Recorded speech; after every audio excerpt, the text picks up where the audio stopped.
Iproprank namin si Mika. Nakawari na kami ay aalis na sa aming grupo, guys. Tingnan nyo yung magiging result, guys. Ay, sorry, guys. Makikita nyo yung result kung ano ang magiging reaction ni Mika, guys. So, ilalagay naman namin ito dito, guys. Para makita nyo din kung ano ang reaction ni Mika. Oo nga, guys. Wait lang, guys. Sasabihin na. Wait lang, guys, ha.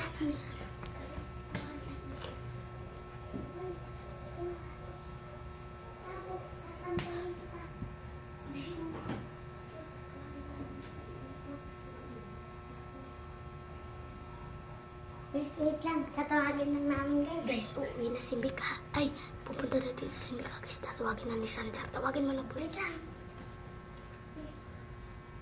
So, yan, guys. Pupunta na dito si Mika. And sana naman maging success. Guys, natawag ka na. And guys, okay na, guys. Mika, guys, sasabi ko.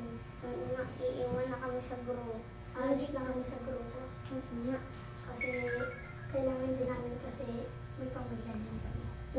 And so, may ganun pa namin kami sa pag-aaral namin. And mapunta na ako ng Barcelona at mapunta na siya ng Maynila. Pupunta siya ng Dolce. At sana masaya ka. Okay lang sa'yo. Sana sa'yo. Ika.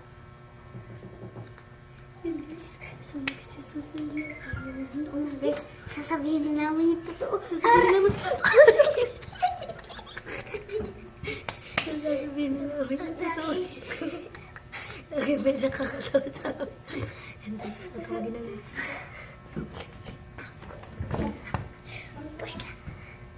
Masasabihin kami sa'yo. Sabihin din siya. Ika, sabihin mo na sana matuwa ka. It's a prank! Sa prank. Sa prank lang yun, guys. So, yan guys. So, na-i-prank na namin si Mika ng unang vlog. And, sana naman guys, supportahan nyo kami sa susunod na vlog namin. And sana guys, and kampanan nyo kami and subscribe. Bye-bye!